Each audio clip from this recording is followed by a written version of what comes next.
युवा नेते निलेश येवले व मित्र परिवार यांच्याकडून लोकसेवा जन फाउंडेशनच्या माध्यमातून प्रजासत्ताक दिनानिमित्त पंचक्रोशीतील शालेय विद्यार्थ्यांस वही पुस्तक मोफत वाटपाचा उपक्रम राबवण्यात आला।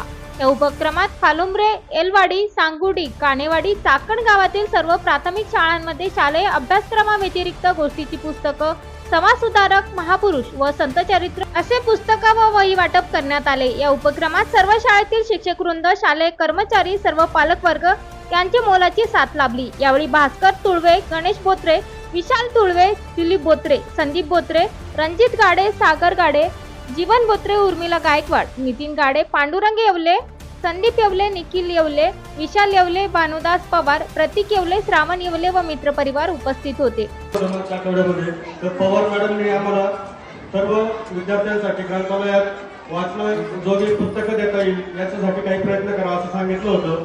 तर आम्ही आज माझा मित्र परिवार आणि मी मिळून आपल्या शाळेसाठी थोडी छोटीशी भेट म्हणून सर्वांना पुस्तकं दिलेली आहेत। तरी आपण सर्वांनी याचा स्वीकार करावा आणि सन्माननीय व्यासपीठाने मला इथं बोलण्याची संधी दिली। आपण सर्वांचे आभार मानतो। धन्यवाद।